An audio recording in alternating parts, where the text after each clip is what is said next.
우리 한 절씩 교독하도록 하겠습니다.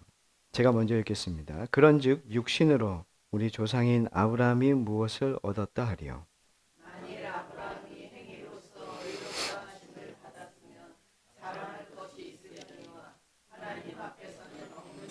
성경이 무엇을 말하느냐? 아브라함이 하나님을 믿음에 그것이 그에게 의로 여겨진 바 되었느니라.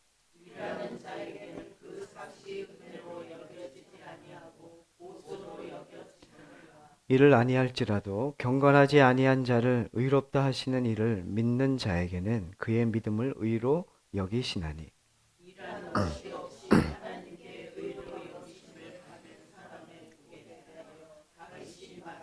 불법이 사함을 받고 죄가 가리어짐을 받는 사람들은 복이 있고.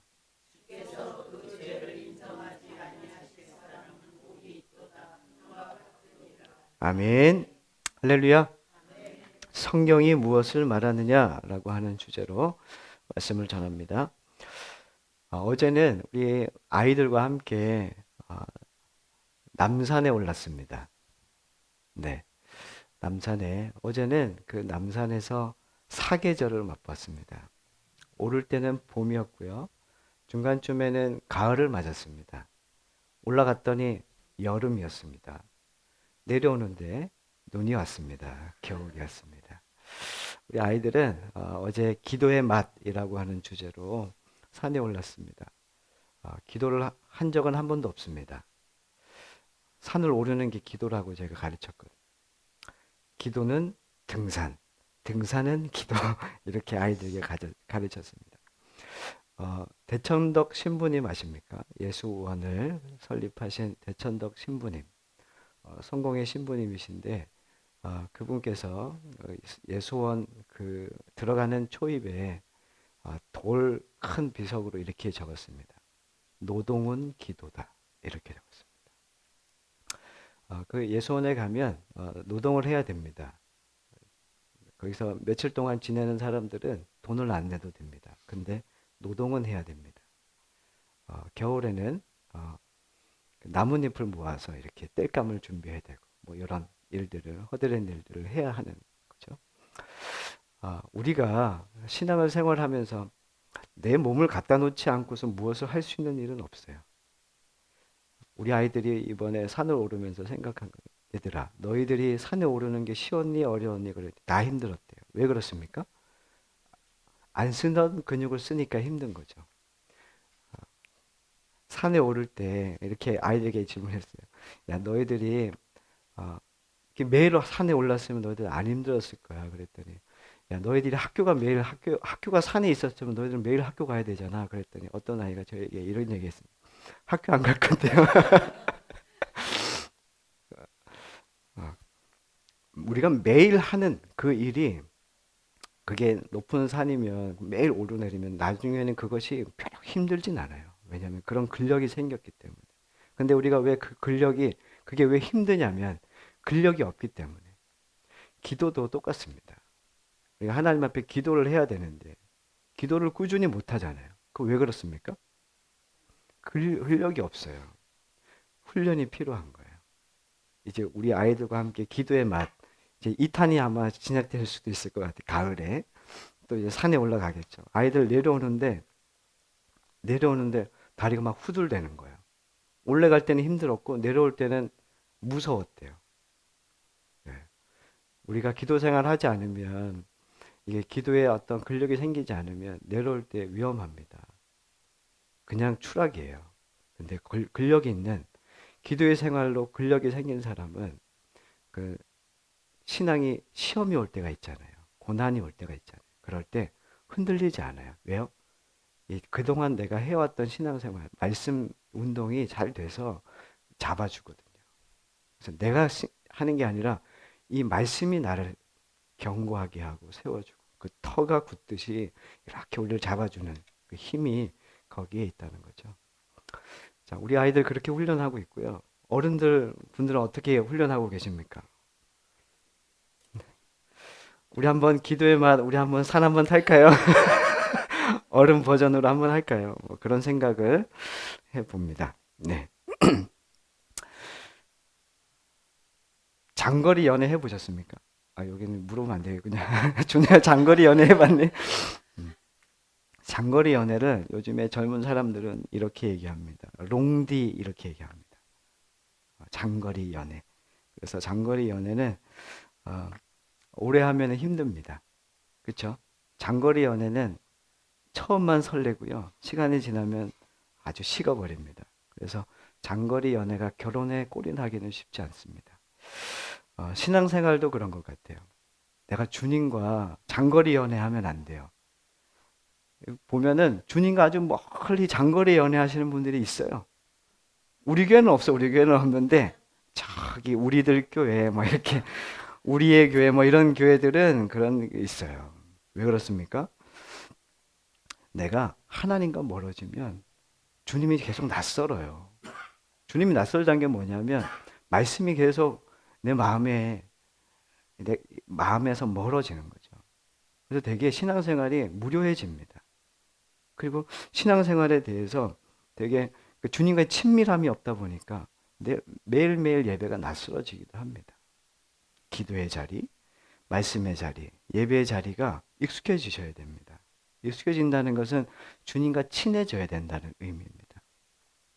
오늘 본문에 이렇게 시작하죠. 3절 말씀에 이렇게 시작합니다. 성경이 무엇을 말하느냐입니다. 성경이 무엇을 말하느냐. 바울이 로마서 3장에서 이신칭의에 대해서 말했어요. 이신칭의에 대한 성경적 근거가 무엇인지, 그것이 과연 성경에서 말하는 대로인지 스스로 묻고 있는 것이죠. 우리의 뜻이 아무리 아름답고 우리의 신념이 아무리 고상해도 그것이 영원한 말씀의 토대 위에 있지 않으면 그것이 참될 수 없습니다. 참된 것은 영원에서만 비롯됩니다. 영원이 무엇입니까? 하나님이십니다. 영원이라고 하는 말은 인간에게 쓸 수 없습니다. 하나님의 그분에게만 붙여지는 게 영원이란 단어입니다. 그래서 참된 것은 영원에서 비롯되는 하나님의 말씀, 하나님 그분으로만 참되며 그것이 우리를 영원한 하나님의 나라에 참된 삶으로 연결된다는 것을 성경이 얘기하는 것입니다.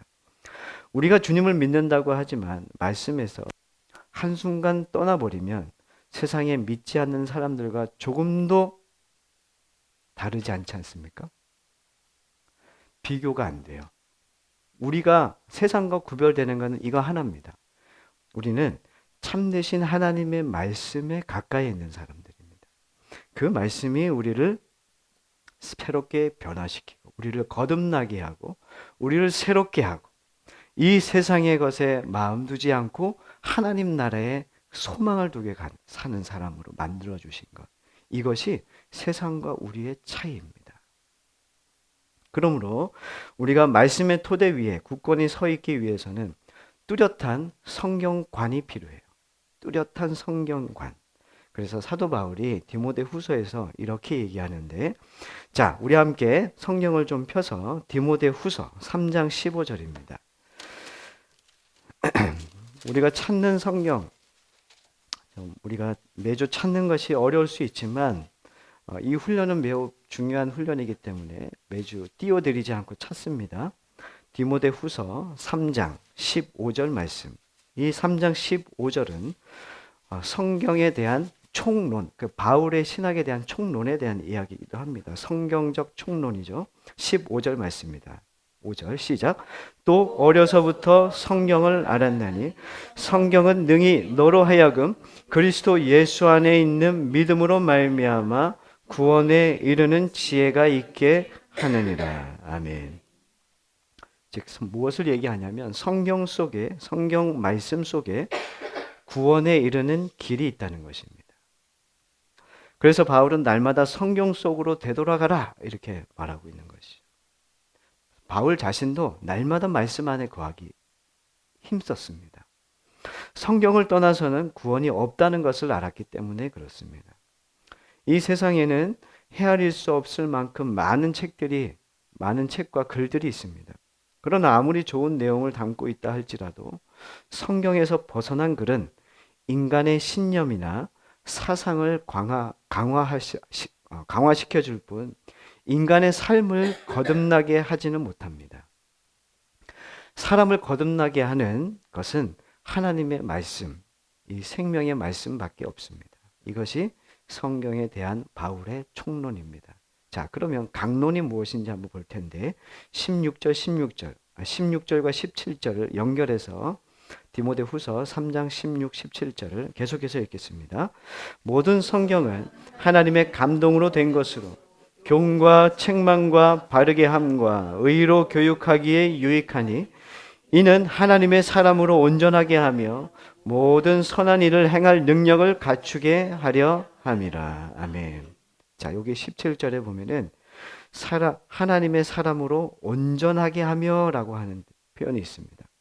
하나님의 사람으로 온전하게 한다는 것은 어떤 의미냐면 온전한 인격을 갖게 한다는 겁니다. 인격. 자, 그 다음에 연결되는 게 뭐냐면 모든 선한 일을 행할 능력을 갖추게 한다라는 표현이 있습니다. 이것은 온전한 삶을 이야기합니다. 그러면 앞에 부분은 온전한 인격을 얘기하는 것이고 두 번째는 온전한 삶을 이야기하는 것이죠. 이것이 왜 하나님의 말씀 위에서만 가능한가? 하나님의 말씀은 인간을 만드신 창조주 하나님의 말씀이기 때문에 그렇습니다. 자, 우리가 무슨 악기를 산다든지 기계를 살게 되면 거기 안에 꼭 있는 게 있습니다. 뭡니까? 네, 맞습니다. 사용 설명서입니다. 그 사용 설명서를 읽지 않으면 그 기기를 제대로 사용할 수 없습니다. 조금 안다 그래도 아주 일부의 기능만 사용할 수밖에 없는 거죠. 근데 그 설명서를 꼼꼼히 잘 읽은 사람은 보통 사람이 쓰는 것보다 몇십 배의 효과를 보면서 사용할 수 있다는 것이죠. 여러분들 핸드폰 보면 어떻습니까? 어른분들이 잘 모르는 이유가 뭡니까? 그 꼼꼼히 못 읽잖아요. 그래서 무엇만 합니까? 전화하고 문자하고. 옛날에도 문자하고 전화했는데 이제 요즘에도 문자하고 전화하는 것이 끝나잖아요. 왜 그럽니까? 설명서를 모르요. 그 기능이 너무 많아요. 근데 이 기능을 아는 사람들은 활용을 잘한다는 거죠. 자, 이와 같이 하나님께서 인간을 창조하셨잖아요. 인간을 창조하셨으면 그 인간을 창조하신 하나님께서 만들어 놓은 인간 사용 설명서가 있는 거예요. 그게 뭡니까? 하나님의 말씀입니다. 이 성경이죠. 이것을 제대로 알지 못하고 사용하게 되면 인간은 망가지게 되어 있어요. 자, 시편 기자도 이렇게 고백을 하는데 시편 119편 105절에 이렇게 얘기합니다. 주의 말씀은 내 발의 등이요 내 길의 빛이니라. 주님의 말씀이 아니면 내가 앞으로 갈 수가 없다는 거예요. 이것도 이 시편의 기자도 이것을 깨달은 거예요. 사도 바울도 깨달았고 구약의 이 시편 기자도 깨달았습니다. 하나님의 말씀이 없으면 삶 자체가 암흑 속으로 빠지게 됨을 시인이 깨달았다는 것입니다. 우리가 일주일만 하나님의 말씀을 생각하지 않고 살아간다고 가정해 보십시오. 아니, 한 달만 우리가 성경 말씀을 떠나 있다고 생각해 보십시오. 어떻게 되냐면 우리의 삶은 혼미해질 겁니다. 혼란스럽습니다. 안 그렇습니까? 왜냐하면 하나님의 사람은 그렇게 돼요. 하나님이 우리를 창조하셨기 때문에 막막하단 말이죠. 근데 예수 믿는 사람들도 막막하죠. 그래서 하나님의 말씀을 읽어야 되는 거죠. 하나님의 말씀을 가까이 하면 그런 두려움과 공포가 사라집니다. 참 신기하죠. 왜냐하면 하나님 우리를 창조하신 그 모든 기록들이 여기에 기록되어 있어요.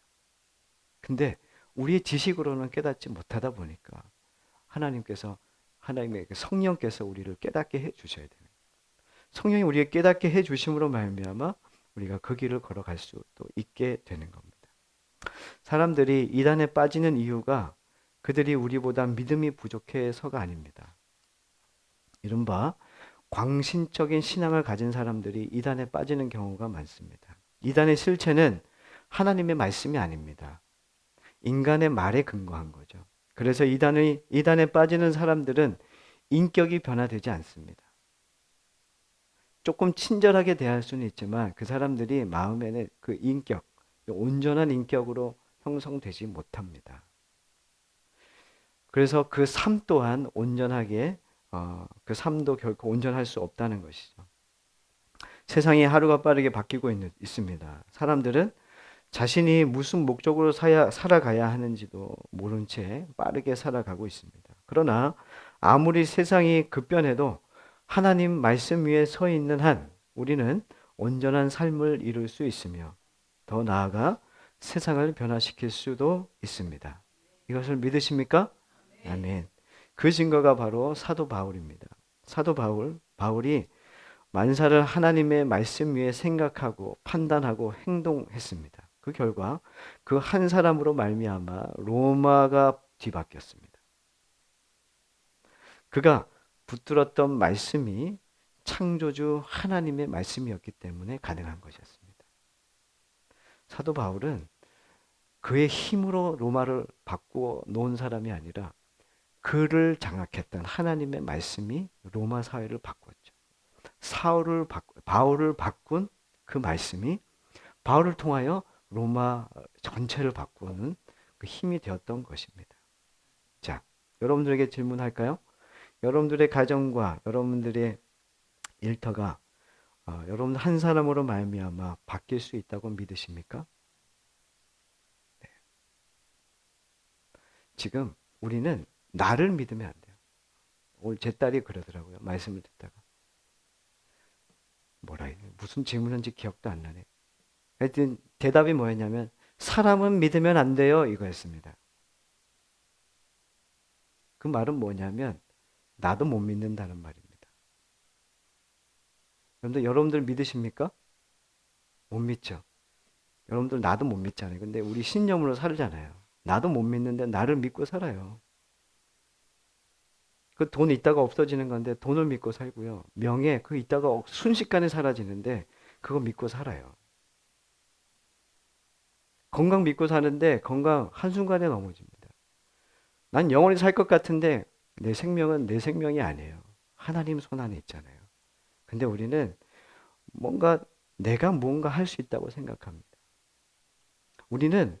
우리가 지금 제가 여러분들에게 질문한 우리의 가정, 우리의 일터가 우리 한 사람으로 바뀔 수 있다고 믿습니까? 라고 했을 때 그 믿음은 나를 믿는 게 아니에요. 나를 통하여 일하시는 하나님을 믿는 거죠. 근데 자신이 없어. 왜요? 내가 뭔가 해야 될 것 같거든. 우리는 계속 이신칭의에 대한 설교를 계속 들어왔는데 계속 뭔가 내가 해야 될 것 같은 생각이 들어요. 아닙니까? 근데 단 한 가지가 있습니다. 우리가 해야 될 거. 하나님의 말씀을 붙드는 겁니다. 하나님의 말씀만이 우리를 영원한 길로 인도하기 때문에 그렇습니다. 하나님의 말씀이 없으면 우리는 기도도 우리의 삶도 우리의 봉사도 헌신도 다 헛되거든요. 바울은 이신칭의에 대한 성경적 근거를 창세기에 나오는 아브라함에서 찾았는데 이것은 대단히 중요한 의미를 지니고 있습니다. 이신칭의 곧 믿음으로 구원을 얻는다라는 것이 성경 중간에 갑자기 튀어나온 말씀이 아닙니다. 갑자기 튀어나온 개념이 아니라 성경 첫머리에서부터 구원의 핵심적인 내용으로 계속 성경 전체를 꿰뚫고 있는 겁니다.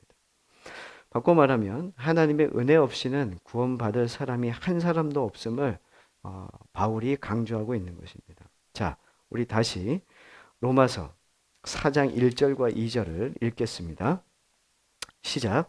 그런즉 육신으로 우리 조상인 아브라함이 무엇을 얻었다 하리요?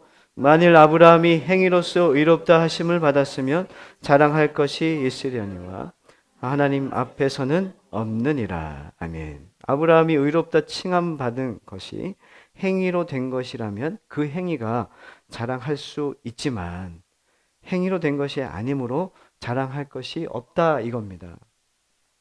자, 여러분들 질문해 볼까요? 아브라함이 먼저입니까? 율법이 먼저입니까? 아브라함의 부르심이 먼저입니까? 율법이 먼저입니까?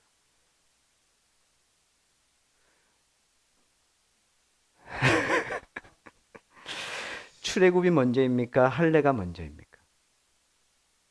여러분들 자, 아브라함의 부르심이 먼저잖아요. 아브라함의 부르심이 먼저지 율법이 먼저가 아니잖아요.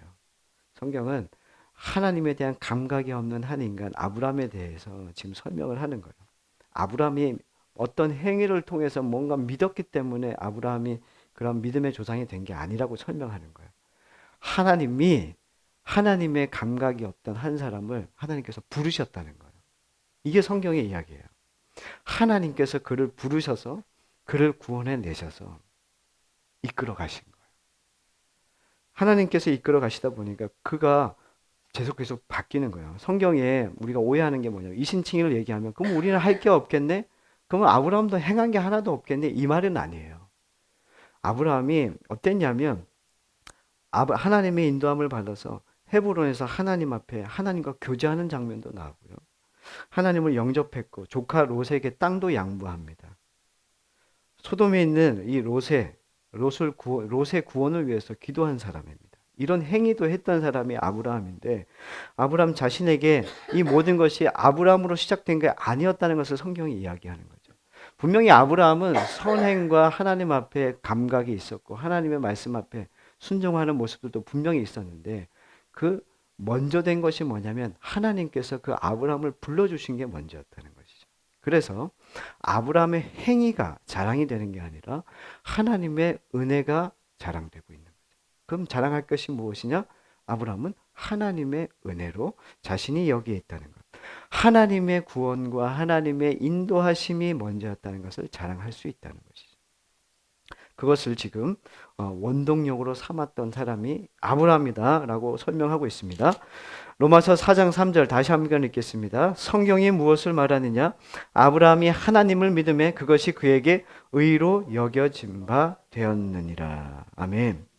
아브라함이 의인이 될 수 있었던 것은 하나님을 믿었기 때문입니다. 그러면 이 질문이 생기죠. 아브라함의 믿음이 자랑거리가 될 수 있지 않겠습니까? 또 질문을 하게 됩니다. 그런데 자랑거리가 될 수 없죠.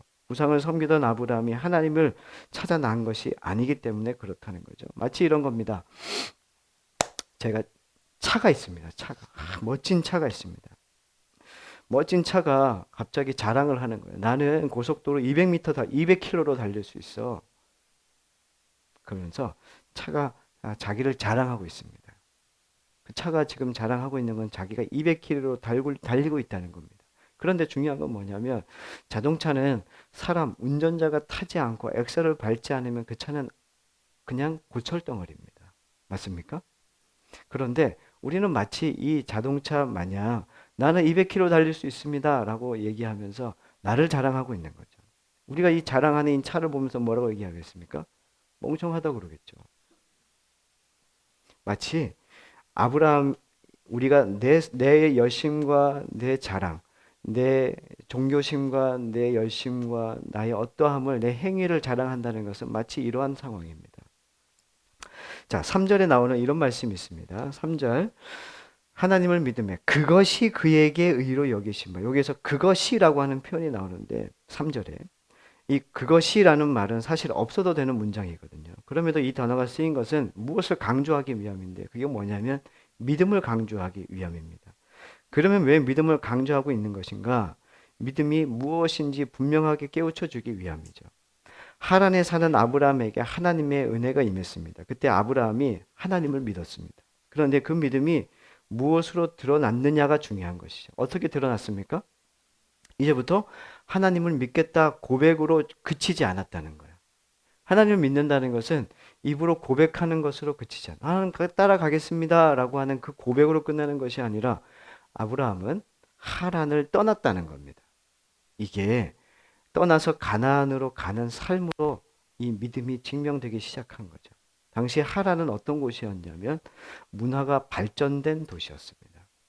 반면 가나안은 황무지와 같은 그런 땅이었죠. 아브라함은 자기가 그동안 만들어 놓은 이 편안한 삶을 버리고 하나님께서 명령하신 그 대책 없는 황무지의 땅을 떠난 거죠. 어떻게 이렇게 할 수 있었냐면 하나님을 믿었기 때문에 그렇다 이렇게 이야기합니다. 그 믿음이 어떻게 주어진 것이냐? 그것은 하나님의 은혜로 인함이다 라고 얘기합니다. 제가 지난번에 한번 설교하면서 이런 비유를 들었던 것 같습니다. 칭의를 가장 우리가 아브라함이 믿었다라고 하는 표현을 그럼 하나님 아브라함 믿은 거 아닙니까? 성경이 계속 이렇게 얘기하는데 그게 아니라 이런 거죠. 지난번에도 이 비유 들었습니다. 어떤 어린아이가 이제 막 돌을 같이 넣습니다. 이제 뭐 합니까? 짚고 일어서다가 뭐 합니까? 걷기 시작합니다. 자, 걸을 때 어떻게 합니까? 야! 야, 너는 진짜, 이야, 한 발자국 내딛었는데 얘는 이미 육상 선수가 된 거예요. 막 그러면서, 이야, 너 참 대단하다. 이야, 너 참, 야, 너는 커서 넌 육상 선수 해도 되겠다. 막 그러면서 막 저벅저벅 걸으니까 막 애가 막 너무 좋아하는 겁니다. 근데 거기에 대고 가가지고, 야, 참, 엄마가 얼마나 고생한 줄 아냐, 너 때문에? 야, 너 진짜 이제 한 발 걷는 거야, 이제? 야, 너 진짜. 야, 더 똑바로 걸어야지, 막. 이렇게 하면서, 막, 이렇게 하면 되겠습니까? 안 되겠습니까? 그러면서, 야, 너 참 잘 걸었다. 이 아이를 칭찬하지 않고 다 엄마를 칭찬하고 있어. 그럼 말이 됩니까? 안 됩니까? 그렇게 하는 사람이 아무도 없어요. 어떻게 합니까? 그 아이에게 막, 야, 너 참 잘했다, 잘했다 이러잖아요. 사실 지금 아브라함이 하나님의 은혜에 이끌려서 지금 나온 거예요. 하나님의 강권하신 은혜로 말미암아 그 하란 땅을 벗어나서 이제는 하나님의 길을 걸어가고 있는데 하나님께서 뭐라고 얘기하냐면 너 날 믿었구나 이렇게 얘기하는 거예요. 하나님이 다 해주시고 뭐라고 얘기하냐면 너 참 믿음 좋다 이렇게 얘기하는 거예요. 이해되십니까 지금? 성경이 지금 뭘 얘기하고 있는지 이게 우리가 한 게 아닌데 하나님이 모든 영광을 누구에게 던지고 있는 거예요? 우리에게 하고 있는 거예요. 우리에게. 이게 은혜라고요. 하나님의 이신칭의의 은혜는 하나님이 다 해주신 거예요. 이건 다 하나님의 것이에요. 하나님이 싹 해주셨거든요. 그런데 하나님은 그렇게 믿음으로 쫓아온 그에게 어떻게 얘기하냐면 너가 다 했어. 이렇게 얘기하는 거예요. 야, 네 믿음 좋아서 그런 거야. 그럼 뻥친 거예요, 하나님? 그 뻥이 아니라니까요. 그래서 그 믿음이 우리의 것이 되게 한다는 거예요. 그 영광을 우리에게 돌리고 있는 거예요. 이게 참 감사한 일이죠. 자, 어떤 전도 폭발이라고 하는 책을 제임스 케네디 목사님이 쓰셨는데 어떤 부인과 대화하면서 이런 말을 주고받았습니다. 자, 이런 얘기를 합니다. 목사님이 예수님을 믿으십시오. 그러면 천국을 얻습니다. 이렇게 부인에게 얘기했습니다. 그 부인이 한참 목사님을 쳐다보더니 기가 찬 얼굴로 이렇게 얘기했습니다. 내가 예수님을 믿는다고 말하면 천국을 얻는다는 것이 가능한 일입니까? 이렇게 얘기합니다. 그러자 목사님이 부인, 저는 그렇게 말하지 않았습니다. 예수를 믿으면 천국을 얻는다고 말씀드렸습니다. 지금 여기서 여러분들 지금 머리가 헷갈리기 시작합니다. 자, 부인이 그 말이 아니냐. 지금 당신이 얘기하는 말이랑 내 말이랑 똑같은 말 아니냐. 이렇게 얘기하자 목사님이 다시 이렇게 이야기합니다. 저는 예수님을 믿는다고 말만 하면 천국을 얻는다고 하지 않고 정말 예수님을 믿으면 천국을 얻는다고 말씀드렸습니다. 우리 지금 이해 차이가 뭔지 아시겠습니까? 믿는다는 것은 말만 하는 게 아니라는 거죠. 믿는다는 것은 내 삶을 주님께 온전히 의탁하는 거예요. 이게 믿는 겁니다.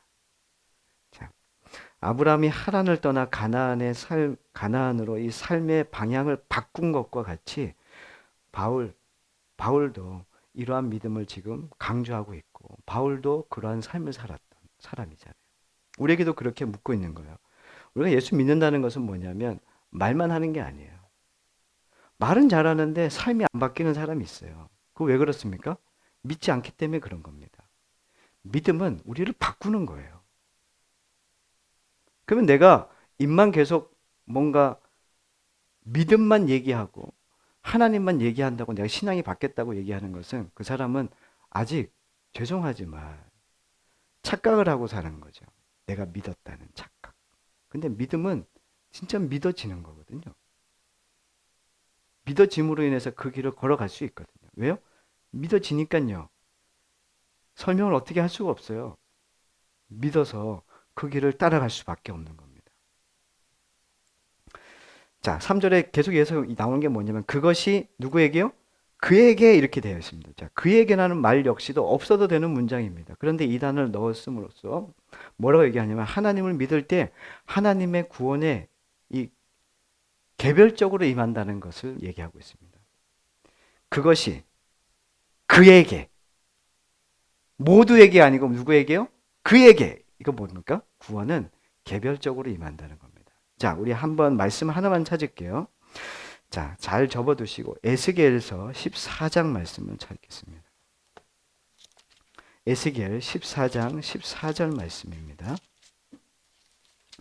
에스겔 14장 14절. 에스겔서 14장 14절 말씀. 자, 1168페이지입니다. 제가 우리 함께 읽도록 하겠습니다. 시작. 비록 노아, 다니엘, 욥 이 세 사람이 거기에 있을지라도 그들은 자기의 공의로 자기의 생명만 건지리라. 나 주 여호와의 말이니라. 아멘. 노아는 세상 사람들이 비웃는 가운데서도 믿음으로 방주를 완공했습니다. 다니엘은 하나님을 향해 믿음을 지키기 위해서 사자굴에 던져지는 것도 두려워하지 않았습니다. 욥은 뼈를 깎는 고통과 환난을 믿음으로 이겨냈습니다. 모두가 우리가 생각하는 최고의 의인들입니다. 그런데 그들이 아무리 믿음으로 아무리 큰 의를 이뤘다 할지라도 그들의 의로는 자기 생명 한 명밖에 구원하지 못한다고 오늘 에스겔서 14장 14절 말씀에 자기의 생명만 건지리라 이렇게 기록하고 있습니다. 그런데 그들의 믿음으로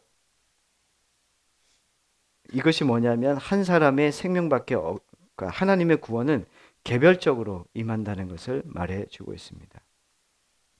구원의 주위에 이런 믿음을 가진 분들이 계십니다. 내가 예수를 잘 믿으면 내 안 믿는 남편도 구원해 주신다. 내 자녀가 내가 잘 믿으면 내 자녀도 구원을 받을 수 있다. 그런 일은 없습니다. 내가 잘 믿으면 나만 구원받을 수 있습니다. 왜 대답을 안 하십니까? 아닌 것 같습니까? 성령님이 예수님을 믿어, 대통령이 예수님을 믿어 예수님을 믿으면 국민들도 구원을 얻습니까? 네? 네.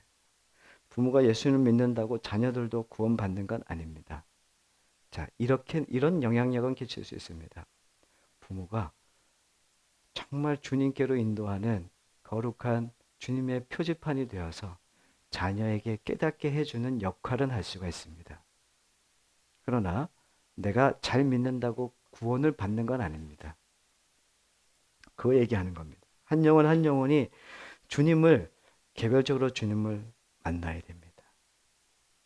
구원이 임해야 되는 것이죠. 따라서 한 영혼 한 영혼에 복음을 전하는 것이 매우 중요합니다.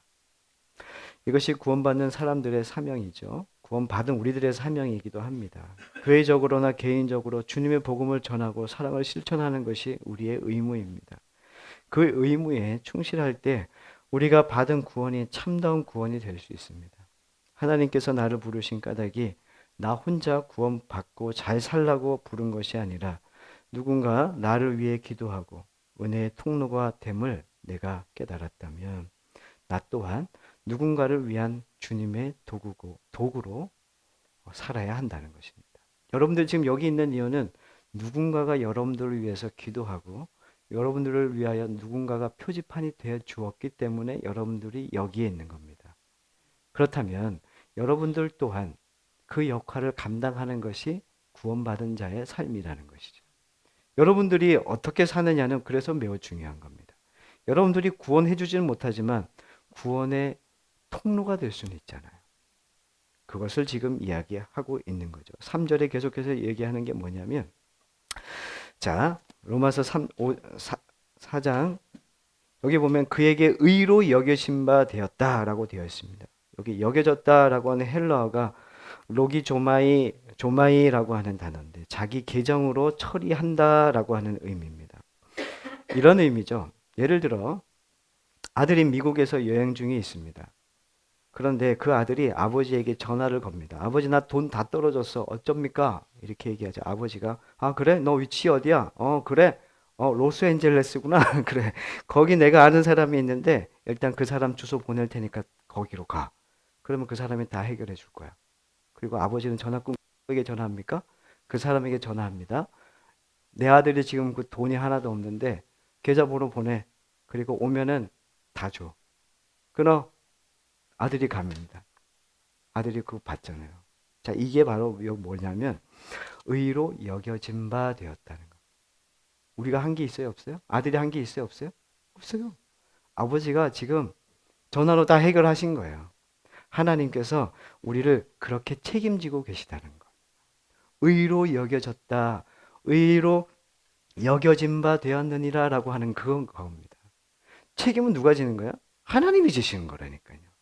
하나님께서 시작하시고 하나님께서 그 일을 이루시고 하나님께서 모든 것을 책임지십니다. 이게 엄청난 구원인데 이걸 몰라요. 이거에 대한 이해가 없으면 날마다 자기 열심으로 하다가 자기 혼자 지쳐 나가 떨어집니다. 내가 다 책임진다. 내가 나만 믿어. 이게 하나님께서 우리에게 지금 주신 이 믿음이 있는 사람은 좌절하지 않는다니까요. 왜 좌절합니까? 그러니까 내가 하니까 힘들죠. 내가 하니까 좌절되죠. 그런데 하나님께서 책임지신다라고 하는 이 믿음을 가지고 사는 사람은 좌절하지 않아요. 힘들어요. 근데 좌절은 안 해요. 왜요? 하나님이 분명히 그 끝을 만들어내실 거기 때문에. 자, 로마서 4장 4절과 5절 말씀 읽겠습니다. 일하는 자에게는 그 삭시 은혜로 여겨지지 아니하고 보수로 여겨지니와 이를 아니할지라도 경건하지 아니한 자를 의롭다 하시는 이를 믿는 자에게는 그 믿음은 의로 여기시나니. 아멘. 내가 어디 가고 일하고 받는 수고는 보수는 내 몫이요 권리이므로 은혜가 될 까닭이 없습니다. 그러나 하나님 앞에 내세울 공로가 하나도 없었을 뿐더러 죽을 수밖에 없는 죄인에게는 믿음을 통해 의인이 되고 하나님의 관계가 회복되며 영원한 생명을 누린다는 것을 누리게 되는 것보다 더 기쁜 소식은 없다는 것입니다. 여러분들은 주님의 일을 하면서 내가 보수를 받아야겠다 생각하시는 분들은 자기 열심으로 하고 계신 겁니다. 그러나 하나님이 주신 그 은혜로 살아가신 사람은 그 자체가 기쁨이 되고 있다는 것이죠. 바울은 성경을 근거로 이신 칭의를 설명하면서 다윗의 시로 결론 맺습니다.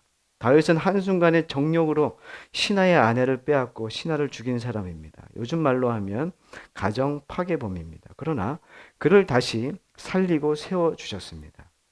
본문 7절 8절은 다윗이 시편 32편 1절과 2절에 고백된 내용을 바울이 인용한 내용입니다. 죽을 수밖에 없는 죄인임에도 하나님께서 그 죄를 사해 주시니 얼마나 복된 은혜입니까? 라고 얘기하는 이야기인데 우리가 함께 읽도록 하겠습니다. 7절 8절입니다. 시작.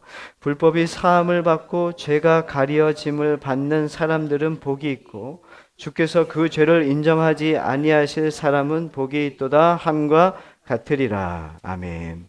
여기에 나오는 불법, 죄에 대한 내용들이 계속 나오는데 첫 번째 불법이라고 하는 이 불법에 대해서는 히브리어로 페샤라고 하는 단어인데 이건 어떤 죄를 이야기하는 거냐면 드러난 죄, 외부로 드러난 죄를 의미합니다. 그리고 불법의 사함을 받고 죄가라고 할 때 이 죄는 하타라고 하는 단어인데 본질적인 죄성을 이야기하는 겁니다. 처음에 불법은 드러난 죄를 얘기하고 두 번째 죄에 대한 이야기는 본질적인 죄성을 이야기합니다. 근데 또 8절에 또 죄가 또 나옵니다. 주께서 그 죄를 인정하지 아니하실 사람은 여기에서 죄는 아본이라는 단어로 본질적인 죄로부터 파생된 죄를 의미하는데 마치 이런 겁니다. 내가 금형이라고 그러죠. 어떤 틀을 만들어요. 틀을 만들면 이게 오염되고 더러우면은 찍어내는 것마다 뭐가 되는 거예요? 잘못된 게 나오게 돼요. 불량이 되죠. 그걸 이야기하는 겁니다. 잘못되어진 우리들의 이 마음, 그래서 계속 나오는 그 죄까지도 말입니다. 자, 이 같은 죄를 하나님께서 몽땅 어떻게 하셨다는 거예요? 내가 드러난 죄, 그리고 본질적인 원죄에 대한 이야기도, 그 다음에 내가 이 잘못된 이 죄성을 가진 인간으로 태어나 매일마다 찍어내는 그 모든 죄까지도 어떻게 한다고요? 그 미래에 대한 거죠. 모두 어떻게 하신다고요? 하나님께서 다 용서하셨다라고 해주시는 말씀이라는 겁니다. 여기서 사함받고라고 하는 말씀도 그런 거. 밖으로 드러낸 모든 것을 내가 닦아주고, 가리어짐, 이거는 우리 안에 이 본질적인 고쳐지지 않은 것까지도 내가 다 해결했다, 이걸 의미하는 겁니다. 하나님께서 우리에게 이 모든 것을 의로 여겨주신다. 우리의 죄를 다 용서하시고, 하나님께서 이 모든 어그러진 것들을 신의 복음 예수 그리스도로 말미암아 의로 여겨주시겠다고 주님 말씀하시고 계십니다. 하나님을 믿음으로 하나님께 자신의 삶을 의탁한 사람에게 이 은혜가 임하게 되는 거죠. 이미 이 은혜가 우리 모두에게 임했지만 그것을 알고 살아가는 사람은 어떤 사람이냐면 하나님을 믿은 사람인데, 그 사람은 하나님께 나의 모든 삶을 의탁한 사람입니다. 고백만 한 게 아니라 내 삶을 주님께 내어 던진 사람입니다. 우상을 섬기던 아브라함, 겁쟁으로 살던 그의 삶에, 정말 겁쟁이로 살아가는 그의 삶을 하나님께서 그를 인도해 주셔서 믿음의 조상으로 세워주신 것은 모든 것이 하나님의 은혜였고, 그에게 베풀어 주신 모든 것으로 말미암아 이스라엘의 건국의 아버지가 되게 하셨단 말입니다. 그것은 모두 하나님의 은혜였다는 것이죠. 그럼 여러분들에게 그런 말씀을 마무리 짓고 싶습니다. 이제는 말로 하는 거 이제 그만둬야 되지 않겠습니까? 우린 말 너무 잘하잖아요. 여러분들 성경 지식 많잖아요. 여러분 많이 들었던 말씀이 얼마나 많습니까? 근데 그 말씀을 여러분들의 삶으로 가지고 와서 이제는 정말 주님께 의탁해야 됩니다. 내 삶을 주님께 의탁하지 않은 사람은 계속 겉돕니다. 십자가 주의를 계속 겉도는 사람은, 십자가는 그 사람에게 그냥 모형이요, 그냥 장식품이지만 그 위에 내가 예수님과 함께 죽은 사람은 그 삶은 실제입니다. 십자가는 사순절 기간을 보내고 있어요. 나는 왜 이렇게 고집이 셀까요? 여러분 그런 생각 안 하십니까? 나는 왜 이렇게 고집이 셀까? 내가 하나님께 가는데 가장 걸림돌이 되는 사람 누구라고요? 안정환 집사님? 자신입니다. 내가 하나님께 가는 그 모든 일에 걸림돌이 되는 건 나입니다. 우리는 나를 너무 사랑하죠. 내 열심과 내 힘과 내 사랑함이 너무 큽니다. 그래서 하나님을 와 계실 때가 없어요. 한 번씩 이렇게 오시죠. 초대해서. 근데 또 어떻게 합니까? 가십시오. 손님으로 잠깐 오셨다가 가시잖아요. 이런 거는 하나님 의탁하는 게 아닙니다. 여러분들의 삶에 정말 하나님께 나의 삶을 의탁하며 그분께 나의 삶을 맡겨드리며 하나님이 어떻게 하실지 기대하면서 주님을 쫓아가시는 여러분과 제가 되기를 간절히 원합니다. 이 믿음이 여러분들에게 있기를 간절히 소망합니다.